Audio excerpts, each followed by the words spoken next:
হঠাৎই ওসির ফোনে বেজে ওঠে আতঙ্কের রিংটোন। বিদেশি নম্বর থেকে আসা কল রিসিভ করতেই ভেসে এলো ভয়ঙ্কর কণ্ঠস্বর। প্রধান উপদেষ্টাকে খুন করব, তুইও বাঁচবি না। হ্যাঁ, ঠিকই শুনেছেন, সরাসরি হত্যার হুমকি দেওয়া হয়েছে অন্তর্বর্তী সরকারের প্রধান উপদেষ্টা ডক্টর মোহাম্মদ ইউনূস আর শরীয়তপুরের জাজিরা থানার ওসিকে। এখন এই পিনাকি এখন ফ্রান্সে অবস্থানরত বাংলাদেশের লোক এবং বিশেষ করে আওয়ামী লীগের লোক যারা আছেন, শোনা যাচ্ছে তারা প্রস্তুতি নিচ্ছেন ভোদাই বানানোর। যেমন ইলিয়াস, সাংঘাতিক ইলিয়াস, ওইলো ভোদাই ছবি নেই।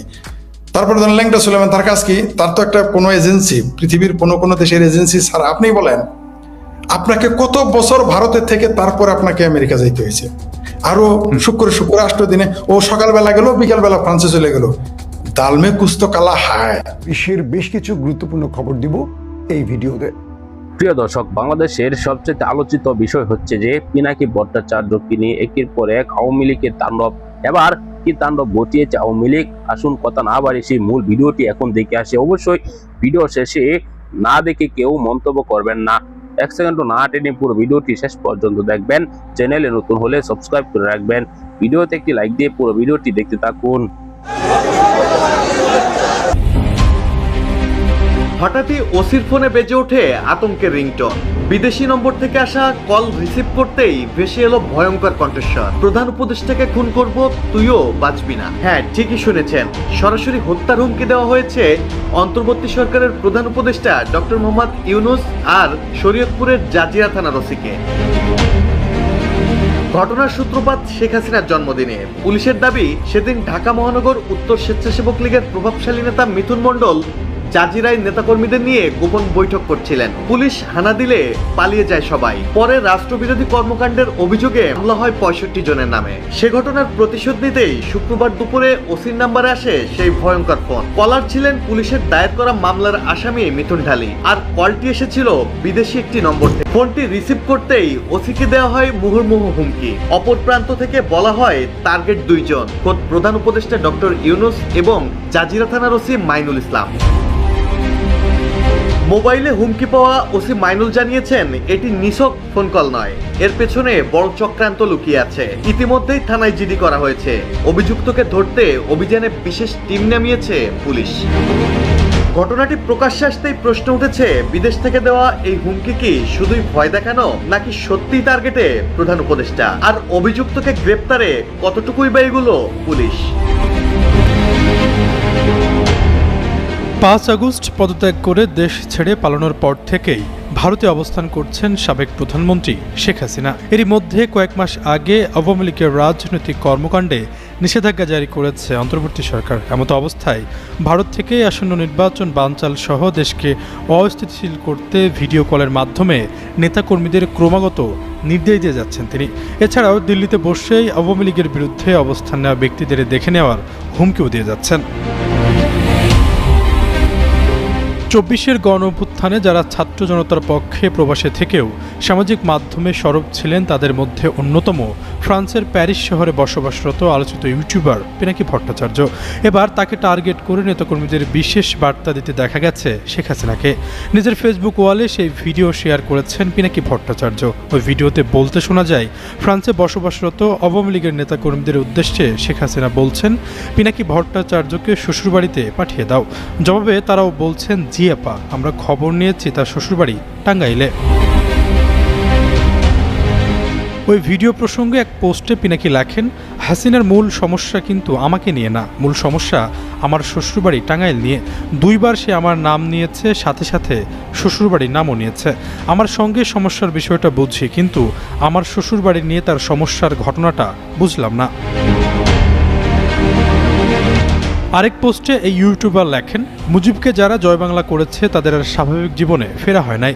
হাসিনা সম্ভবত আমাকে এককভাবে ধানমন্ডি 32 নম্বর ভাঙার জন্য দায়ী করে। আমি নিজেও গর্বভরে সেটা স্মরণ করি। হাসিনা যতদিন বেঁচে থাকবে ততদিন সে এইটার প্রতিশোধ নেওয়ার চেষ্টা চালাবে। সে এইটা প্রতিষ্ঠা করার চেষ্টা করবে। আওয়ামী লীগের পবিত্র আইকনগুলোর উপরে হাত দিলে পরিণতি ভয়াবহ হয়। এদের বইলে দিছে, তোরা আমার সুধীর ভাই, তারপরও তার পক্ষে যাবে। এনাদের আপনি ফিরাবেন কি? এরা তো পয়সার কারণে করে, পয়সা বা জেদে। যেমন বাংলাদেশে অনেক মানুষ কিন্তু আওয়ামী লীগ বিরোধিতা করে কেন জানেন? ওই যে মুক্তিযুদ্ধের বিরোধিতার কারণে। কিছু জেদ থাকে, আবার কিছু লোক থেকে ভোদাই বানানো, যেমন ইলিয়াস, সাংঘাতিক ইলিয়াস, ওইলো ভোদাই, ঠিক আছে, ও মনে করে এগুলি ঠিক বলে যাইতেছে, কারণ ওর পাকিস্তান বিরোধী, পাকিস্তানের বিরোধিতার, যারা পাকিস্তান বিরোধী তাদের বিরোধিতার করতে হবে, আর কোনো ফিলোসফি নেই। তারপরে ধরেন ল্যাংটা সুলেমান, তার কাজ কি? তার তো একটা কোনো এজেন্সি, পৃথিবীর কোনো দেশের এজেন্সি ছাড়া, আপনি বলেন আপনাকে কত বছর ভারতের থেকে তারপরে আপনাকে আমেরিকা যাইতে হয়েছে, আরো শুক্র 8 দিনে, ও সকালবেলা গেল, বিকালবেলা ফ্রান্সে চলে গেল। দালমে কুছ তো কালা হায়, দালমে কুছ তো কালা হায়, ঠিক আছে। সহায়তা ছাড়া পারতো না। হ্যাঁ, ভারত বা ভারতের বাম শক্তি তাকে সহায়তা না, খোদ ভারত। আমারে ভাই, আমি একটা দেশে পার্মানেন্ট রেসিডেন্সি আমারে পাঠাইছে, আমি ওর দেশে ঢুকেই নাই। এরপরে আমার পাসপোর্ট সরকার নিয়ে গেছে, আমার ট্রাভেল ডকুমেন্ট দিছে, আমি তো দেখাইছি আপনার এগুলো। আচ্ছা, তারপরে কি হলো দেখেন, আমার সব রেডি, আমি 2 বছর যাইতে পারি না, কারণ আমি এফআরওতে অ্যাপ্লাই করতে হয়, মানে ফরেনার্স একটা ইয়া আছে ভারতে, যে আপনি যদি ভারতে বৈধভাবে না ঢোকেন, আপনার ওইখানে যে অ্যাপ্লাই করতে হবে, তারপরে তারা 3 মাস 6 মাস ধরে তদন্ত করবে, আপনি কোথায় ছিলেন, কার সাথে কেন আসছেন, কি ঝামেলা, তারপরে একটা জরিমানা দেবেন, তারপর আপনি যাইতে পারবেন। আমি সেটার জন্য অ্যাপ্লাই করছি, বলছে না, আপনার দেওয়া যাবে না, কারণ আপনি এই দেশে ঢুকছেন অনেক বছর, এবং আপনি এখানে জেল খাটছিলেন। আমি তো জেল খাটছি ভারতে অবৈধ অনুপ্রবেশের জন্য। তারপরে আমি কোর্টে গেছি, তারপরে আমি হয়েছি, মানে কত লম্বা রান ভাই। আর এরা 2 দিনে ঢুইকা বের হয়ে যায়।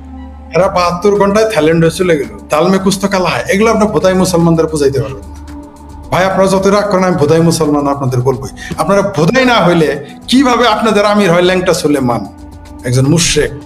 কারণ ইসলামের ভাষায় কাফের বন্ধুত্ব করাই হারাম, তার নেতৃত্ব মানার তো প্রশ্নই আসে না। ইসলামে তো নারী নেতৃত্বই নাই, আর আপনার কাফের নেতৃত্ব মানতেছে, তা আপনার ভোদাই নাতে কি? ভোদাই না তো কি, ভোদাই কিনা আপনি বুঝবেন কয়দিন পরে, যখন চিটাগাং হাতছাড়া হয়ে যাবে, গাজাবাসীর মতো। হ্যাঁ ভাই, আমার না এদের নিয়ে একটা দুঃখ, এরা মুনাফিক চেনে না, মুনাফিকই চেনে না, চিনবে কেমনে? নিজেরাই তো মুনাফিক। যতটুকু জানাই কাওয়ার্ড মিলিটারিদের ব্যাপারে তো আমরা বলছি, তো আপনারা কেউ এসে আমাদের যদি ইমেল করেন, আমাদের সাথে যুক্ত হয়ে কথা বলতে চান, বা আমার পার্সোনাল প্রোফাইলে মেসেজ করেন, আমার অনেকের সাথে যোগাযোগ হয়েছে, কিন্তু তারা কেউ অ্যাক্টিভিস্ট নন, তারা কেউ ভোকাল নন। আপনারা যদি দেশে থেকে নিরাপত্তার ঝুঁকি মনে করেন, যারা প্রবাসে আছেন তাদের মধ্যে কেউ যুক্ত হতে পারেন। মাতৃভূমির মুক্তির জন্য আপনাদের এই কাজটা করতে হবে, আপনাদের পাহাড় আপনার এখানে গর্জে উঠতে হবে। শেখ ফরিদ ভাই, আপনি একটু বলেন তো, এই যে মিলিটারিরা অফিসিয়ালি 4-5 জনকে মারলো, আনঅফিসিয়াল তো সংখ্যা শেষ নাই, আবার ধর্ষণ কাণ্ডটাকে বলে ধর্ষণই হয় নাই, এই নির্লজ্জ আচরণ করে আর আমরা কতদিন এই মানচিত্র টেকাতে পারবো? আমি তো ধারণা করি পার্বত্য চট্টগ্রাম সামনে থাকবে না, যদি বাংলাদেশের গৃহযুদ্ধের নামও শুরু হয়। জামাত ইসলাম বলছে 50 লাখ নিয়ে তারা যুদ্ধ করবে, ওই ধরেন একটা হামাসি জঙ্গিদের মতো একটা পাইপ বোমা মেরে দিল, হতাহত কি হবে? ভারতের বেশ কিছু মানুষ মারা যাবেন, ভারত পাল্টা। দর্শক, সম্পূর্ণ ভিডিওটি দেখলেন। এই ভিডিও সম্পর্কে অবশ্যই আপনার মূল্যবান মতামত কমেন্টে জানাবেন। পরবর্তী ভিডিওগুলো নিয়মিত সবার আগে পেতে অবশ্যই আমার এই চ্যানেলটিকে সাবস্ক্রাইব করে পাশে থাকা বেল আইকনটি অন করে রাখবেন। ভিডিওতে একটি লাইক দিয়ে শেয়ার করে অন্যদেরকে দেখার সুযোগ করে দিবেন। দর্শক, এই মুহূর্তে বিদায় নিচ্ছি, দেখা হবে পরবর্তী কোনো গুরুত্বপূর্ণ ভিডিওতে। ভালো থাকুন, সুস্থ থাকুন। আসসালামু আলাইকুম রাহমাতুল্লাহ।